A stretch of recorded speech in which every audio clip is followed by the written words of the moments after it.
Bonjour, je m'appelle Annie Calamia. Je suis animatrice des Rebelles soniques sur les ondes de CISM depuis 6 ans. Soyons magnifiques et soyons sauvages. Laisse-moi tracer un sourire sur ton visage. Et chaque jour tu me fais oublier mon âge. Et quand je chante pour toi, j'éloigne les nuages. And I feel like I'm 6 years old. J'ai toujours voulu faire de la radio aussi longtemps que je me souvienne. Je ne sais pas pourquoi, c'est un médium qui m'a toujours vraiment intéressée. Quand j'étais jeune, j'écoutais Ado Radio, là, puis les émissions jeunesse à Radio-Canada, puis j'appelais aux lignes ouvertes. Sinon, j'écoutais Radio Enfer, là, puis ça m'inspirait vraiment. Je pense que c'est le cas de beaucoup de gens de ma génération, là, mais Radio Enfer, là, ça me donnait vraiment le goût de faire de la radio. Quand je suis arrivée au secondaire, il n'y avait pas vraiment de radio étudiante qui était intéressante, là, qui était plus que diffusée dans le café étudiant, mettons. Fait que je me suis plus dirigée vers la musique. J'ai fait un programme en musique durant tout mon secondaire. Puis, je suis comme devenue une mélomane. En fait, j'ai comme fait fructifier ma mélomanie au secondaire puis au cégep. Puis, en fait, j'avais peut-être mis un peu mon idée de faire de la radio de côté. Là. À un moment donné, tu veux ça quand tu es plus jeune, tu idéalises quelque chose, puis à un moment donné, ben, tu passes à autre chose. Puis là, je voulais devenir musicienne, puis là, je savais plus trop. Là, je me cherchais, j'étais au cégep. Puis à la fin de mon cégep, j'ai eu un stage à Bande à part, Radio-Canada, Feu Bande à part.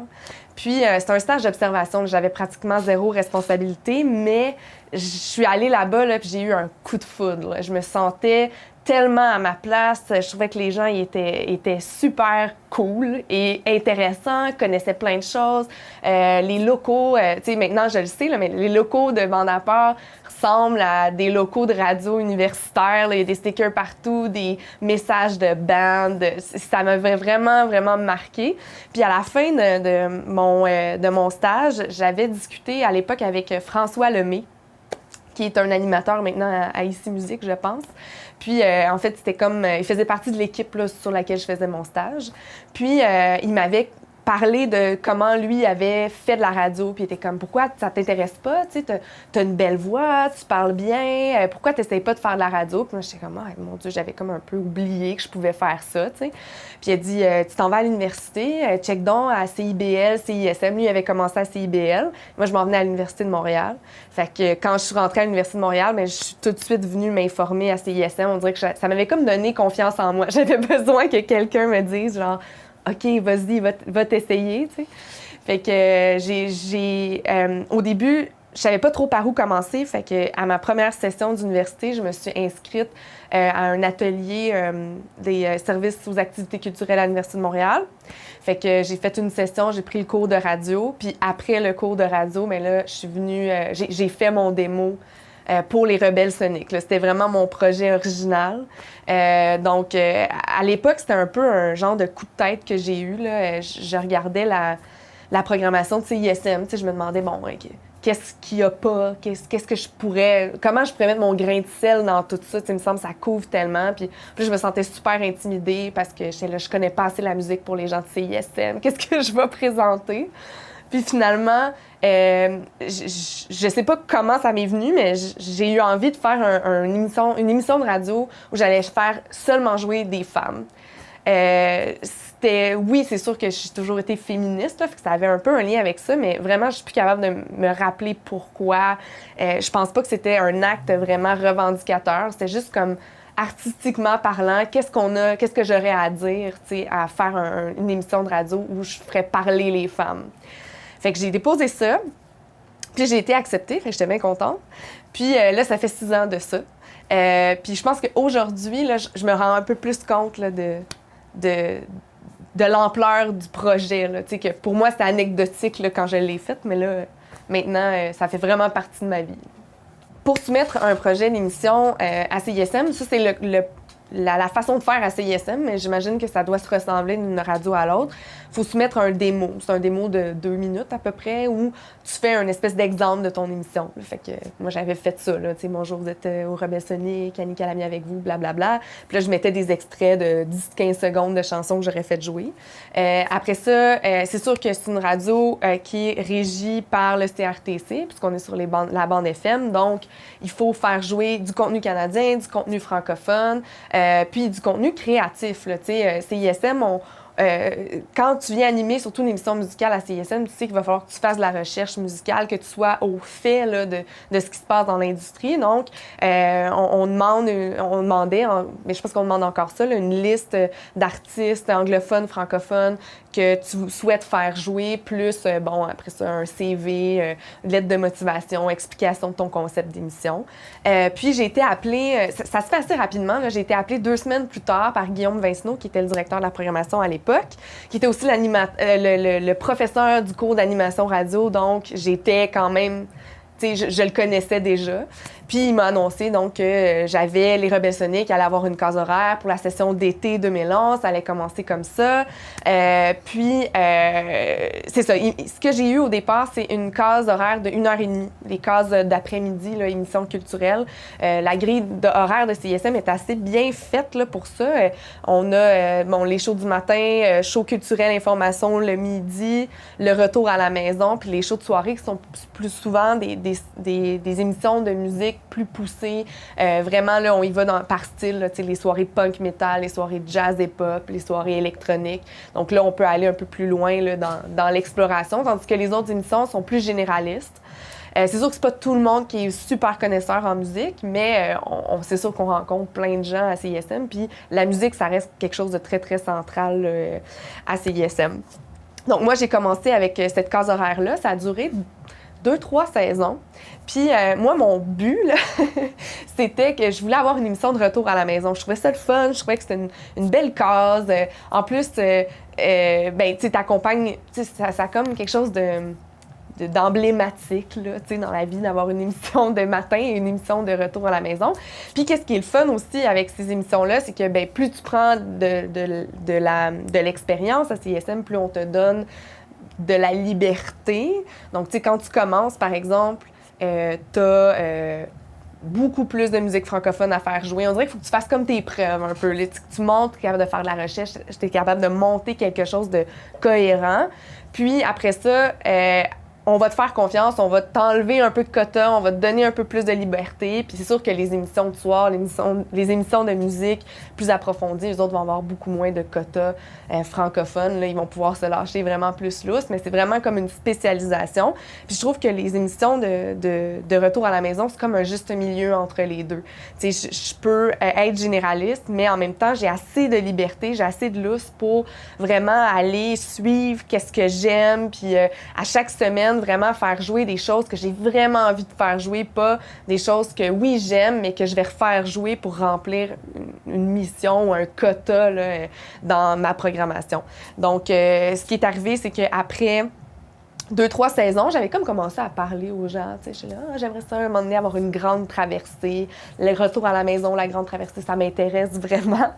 Puis, ça a donné qu'un ancien animateur a eu une grande traversée, la grande traversée du vendredi. Puis, dans la première semaine, il a appris qu'il y avait un contrat, puis qu'il fallait qu'il aille travailler à l'extérieur de Montréal, puis qu'il ne pouvait plus animer. Fait que je suis arrivée à la rescousse.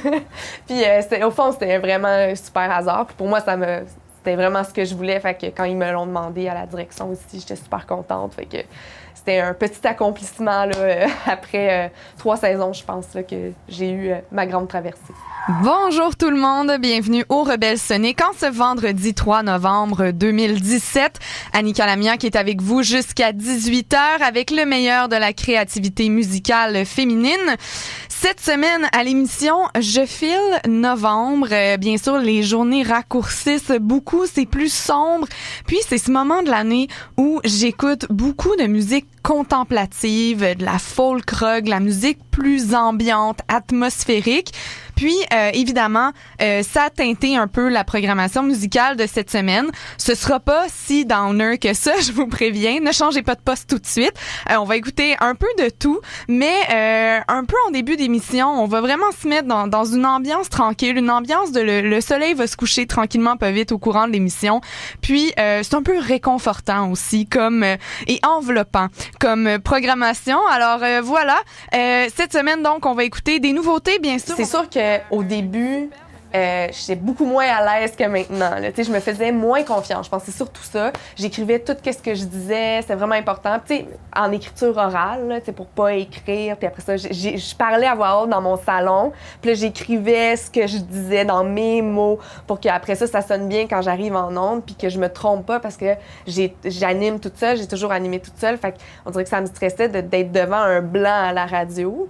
Mais je pense qu'éventuellement, je me suis habituée puis j'ai pris confiance. Puis aussi, je me suis approprié mon émission. J'ai testé des choses au fil des années, des styles, des ambiances, des morceaux, des chroniques ou des albums de la semaine, drummers de la semaine, artistes ukulélé.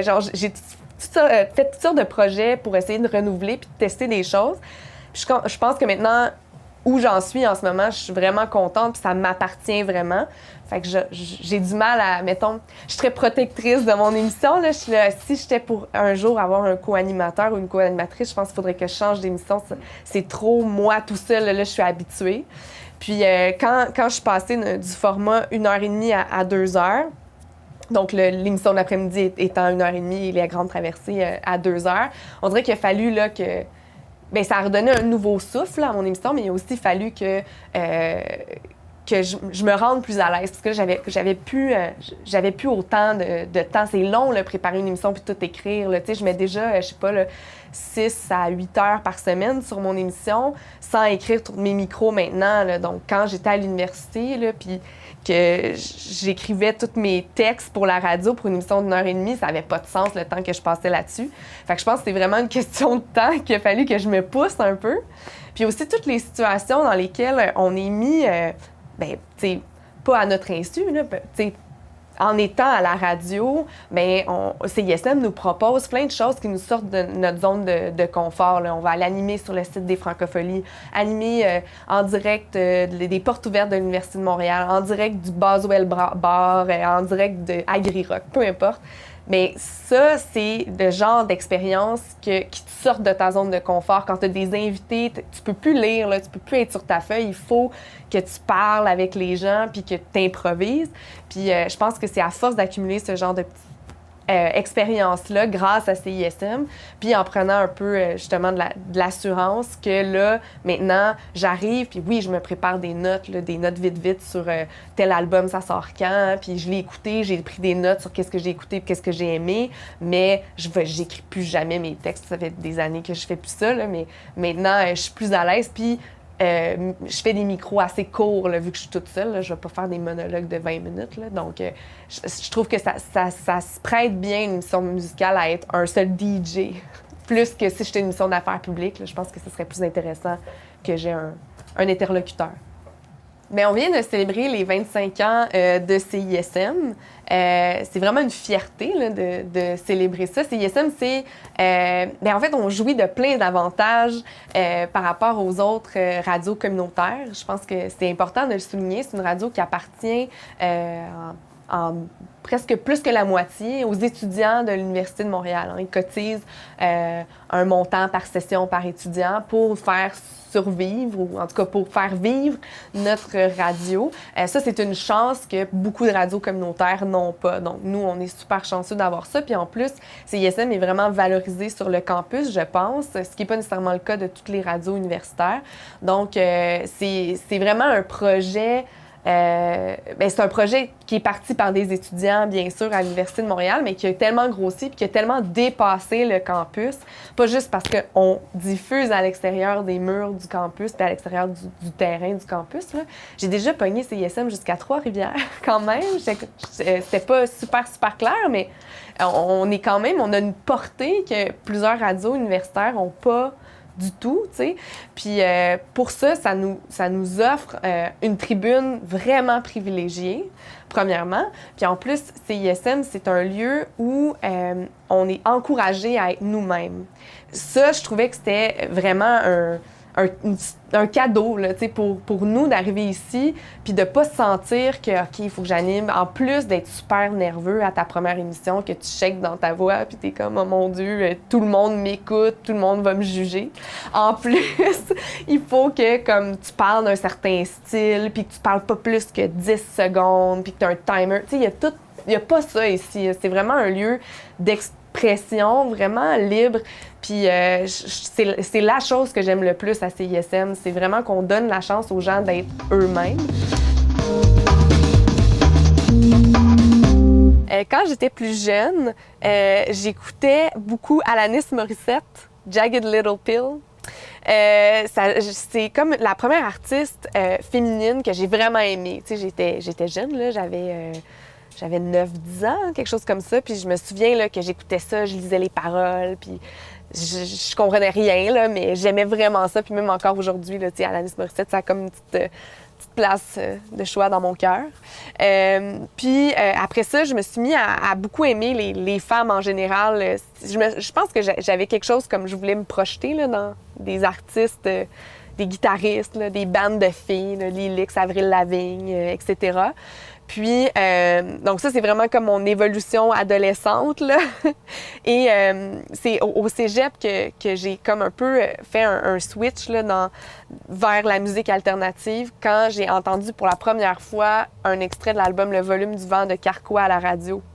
Puis j'ai vraiment eu un coup de foudre, puis j'allais m'acheter l'album le jour même. Puis c'est à partir de cet album-là que a complètement éclaté mon monde musical. J'ai découvert un paquet d'artistes à partir d'eux, à partir de ce qu'ils aimaient, à partir de leurs influences, à partir de shows que je voyais. Puis c'est ça qui m'a mené à Bande à part, c'est ça qui m'a mené à CISM par après. Fait que sûrement là, que je me serais rendue à la même place avec un autre album, mais l'album Le Volume du Vent de Carquois, c'est vraiment l'album qui m'a fait basculer puis qui a ouvert mes horizons musicaux, là, vraiment. Je pense que la deuxième fois que j'ai vu l'artiste Saint-Vincent, Annie Clark, c'était à la sortie de l'album homonyme en 2014. Mais moi, j'avais beaucoup écouté l'album Strange Mercy qui était sorti avant. Puis elle jouait beaucoup de chansons de cet album-là. Puis en fait, je suis allée voir le spectacle toute seule. J'aime vraiment ça aller voir des spectacles toute seule parce que je rentre dans une bulle, là, puis je suis super concentrée. Puis j'écoute mieux, je suis moins consciente de mon environnement, on dirait. Là. Quand je suis toute seule, je me laisse plus facilement aller quand je vais voir des spectacles. Puis c'était pas la première fois, j'avais déjà vu Saint-Vincent l'année d'avant, je pense. Mais là, je sais pas, je filais particulièrement émotive ce jour-là, puis elle est rentrée sur scène, puis elle a fait un solo de guitare, puis c'est tellement une guitariste extraordinaire, puis j'ai pleuré.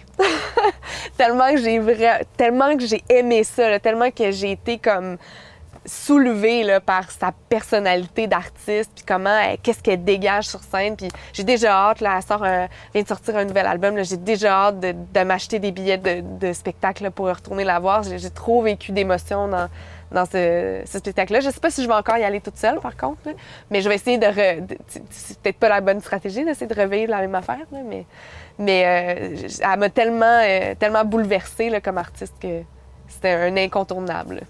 Il y a 2 ans, au Francophonie de Montréal, j'animais en direct pour une émission spéciale des Rebelles Soniques, puis j'avais eu en entrevue Salomé Leclerc, puis une artiste que je respecte, que j'aime énormément. Puis, elle faisait une performance à mon émission. Elle jouait une chanson de son Arlon, de son album précédent. Puis, elle jouait ça acoustique là, à la guitare. Puis, j'étais déjà vraiment contente qu'elle vienne jouer puis de la rencontrer. Puis tout ça, puis elle était super sympathique. Puis, au milieu de sa chanson, il a commencé à pleuvoir, mais comme vraiment fort, le déluge. Il faut qu'on ferme la tente. Fait que là, on était comme complètement caché en dessous d'une espèce de petit gazebo là, imperméable avec 3 micros, puis le directeur de la programmation, Étienne, puis le directeur technique, puis moi, Salomé Leclerc, dans le silence avec la pluie qui tombait, puis elle qui chantait Arlon. Puis après ça, on a fait l'entrevue, elle et moi. C'était vraiment un beau moment. J'ai trouvé que c'était un moment privilégié là, d'entendre, puis l'ambiance, la pluie, tout ça, c'était vraiment un de mes meilleurs moments d'entrevue. C'est sûr que je vois pas ça, effectivement, de me bloquer là, à faire jouer des hommes. Je me bloque pas tant que ça, là, mais en mettant en valeur les femmes, le premier constat que je fais, c'est que les femmes font aussi bien de la musique dans tous les styles. Elles sont juste souvent moins présentes dans certains styles en particulier, dans la diffusion. En fait, il y a la moitié des musiciens qui performent et qui créent sont des femmes. Mais après ça, quand on arrive dans le nombre ou le pourcentage qui va aller jusqu'à passer à la radio, là, on tombe à moins de 10% là, de rotation pour les groupes ou qui sont menés par des femmes. Donc, c'est surtout dans la diffusion que c'est un peu frustrant de voir que, je parle en entrevue avec un band de filles qui me disent qu'ils soumettent une chanson à une radio commerciale qui leur dit « Ah, on a déjà un band de filles en rotation en ce moment, on peut pas passer vous autres aussi. » C'est comme si un band de filles, c'est un style en tant que tel. Alors, puis comme si on dirait aussi la même chose. On dirait jamais ça d'un band de gars. Il y a déjà un band de gars qui joue, on peut pas passer un autre band de gars. Donc, des choses comme ça qui se passent dans le milieu de la musique, il y en a toujours eu, il y en a encore. Il y a des témoignages de ça régulièrement. Là, Women in Music font des rapports là-dessus. Il y a un nouveau regroupement de musiciennes, de femmes musiciennes québécoises qui se sont réunies aussi pour dénoncer ce genre d'injustice-là. Ceci dit, si on se concentre vraiment sur ce qui est produit, là, ce qui est créé, on est super choyé, là. Même que je pense que, mais là, ça j'ai pas les statistiques pour le prouver, mais je pense qu'on a plus de choix. Ça, c'est sûr qu'on a plus de choix qu'il y a 10 ans, là, plus de variété. Puis c'est sûr que c'est plus facile aussi pour les musiciennes et les musiciens de faire de la musique chez eux, là, en ayant pour très peu cher un bon logiciel et tout ça. Donc ça facilite pour tout le monde là, l'accès à la musique. Puis je pense que les femmes en ont bénéficié particulièrement parce que elles sont de moins en moins là, confrontées à des portes fermées parce qu'elles sont des femmes, parce qu'on a trop de groupes de femmes. Elles peuvent passer par d'autres canaux. Fait que ça fait que oui, il y a une augmentation, mais elles sont encore en minorité. Là. À un moment donné, je cherchais là, des bands là, 100% féminins, québécois, francophones. Là. J'en ai sur les doigts d'une seule main. Là. C'est vraiment pas beaucoup. Mais je pense que ça ne peut qu'augmenter. Là. J'avais fait une recherche pour les 25 ans de CISM. J'avais fait une recherche, c'était un album féminin marquant par année d'existence de CISM. Depuis 1991. Puis dans les années 90, là, j'ai eu tout le mal du monde à trouver quelque chose d'intéressant, là, quelque chose de bon. Tu sais, à part Stéréolab puis Marat Tremblay, là, en francophone, là, c'était super difficile de trouver quelque chose qui a bien vieilli, tu sais, qui a traversé le temps, qui a eu du succès, que tu peux considérer que c'est un album marquant. C'est sûr qu'il y en a, là, mais par rapport à maintenant, là, comment on a du choix, comment il y a des artistes qui sont super le fun. Juste cette année, là, des Rosie Vallant, Catherine Leduc qui sort un album, Claude Pelgag qui sort un album. Tu sais, c'est des albums super riches, super créatifs, extraordinaires. C'est toute la même année, là, tu sais. Puis là, j'en ai juste nommé 3, mais il y en avait plus. Donc, je pense que, oui, c'est super le fun d'être témoin de ça puis de contribuer un peu à essayer de renverser la tendance qui est de faire jouer moins de femmes. Là. Je pense pas que c'est volontaire qu'on veut faire jouer moins de femmes, mais je pense que c'est peut-être un peu des vieilles mentalités, des vieux réflexes. Je sais pas trop, j'ai du mal à m'expliquer ça. Je pense que je suis particulièrement sensible à les interprétations puis les artistes féminines. Puis ça fait que c'est vraiment intéressant pour moi de me concentrer là, juste sur cette scène-là. J'ai pas l'impression de manquer quoi que ce soit. Puis de toute façon, j'y suis les autres aussi, là, juste moins intensément. Pourquoi je gagne pas ma vie en faisant de la radio en ce moment? Ben, plein de raisons. Là. Premièrement, je pense que moi-même, en ayant connu 6 années de totale liberté à CISM, c'est difficile d'entrevoir, de m'auto-censurer ou de changer comment je fais. C'est sûr que je serais prête à le faire à un moment donné, puis il faut le faire, là, mais je pense qu'on devient peut-être un peu picky où tu te dis, est-ce que j'ai envie de faire passer de la musique que j'aime pas quand depuis 6 ans, je fais passer ce que j'adore, puis c'est moi qui choisis tout. Puis c'est sûr que ça te fait prendre peut-être des plis. Mais sinon, c'est ça, c'est le milieu. Après ça, si tu veux faire de la radio alternative à Montréal, c'est pas vraiment un milieu où on peut gagner sa vie. C'est sûr qu'il existe au sein de certaines radios commerciales ou radios publiques des volets alternatifs, des émissions, mais c'est réservé à des toutes petites équipes, là, donc beaucoup d'appelés, peu d'élus. Donc voilà, moi, est-ce que j'ai pas fait énormément d'efforts pour travailler en radio? J'ai travaillé à CISM, je suis sur le CA, je suis bénévole ici, puis pour moi, ça me convient parce que ça me permet une liberté que j'ai pas ailleurs. Mais j'ai plutôt choisi, en fait, un domaine connexe, là. Je travaille dans le milieu de la musique. Donc, à quelque part, je trouve mon compte là-dedans parce que ici, à la radio, comme bénévole, mais je parle d'artistes que j'aime, puis dans le milieu underground, puis au travail, mais aussi, je supporte des artistes, puis des musiciens, puis je donne accès à la musique à des enfants. En tout cas, tu sais, c'est dans mon travail, donc j'ai choisi plus comme la musique comme élément rassembleur de ma vie, plus que la radio, le médium en tant que tel. Mais c'est sûr que la radio, c'est l'amour de ma vie jusqu'à maintenant. Là. C'est l'activité, la chose que j'ai aimé le plus faire dans ma vie. Je pense qu'il y a peu de choses pourquoi ou pour qui j'ai été aussi fidèle longtemps. Là. Ni des emplois, ni des diplômes. Là. 6 ans là, à me concentrer sur une chose, il faut vraiment que je trippe. Là. Donc, c'est quelque chose que j'aime vraiment. Puis, j'ai pas encore commencé à penser quand est-ce que j'arrêterais de faire de la radio parce que j'aime tellement ça.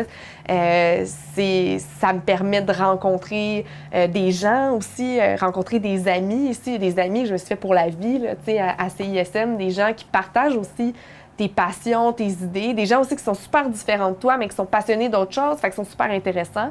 Donc, juste pour ce réseau-là, CISM, puis faire de la radio en général, c'est vraiment un privilège.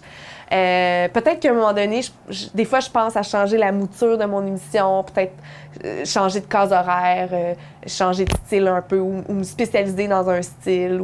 Des fois, je pense à ça, mais après ça, je reviens puis je le fais à chaque semaine, puis j'aime encore vraiment la formule telle qu'elle est.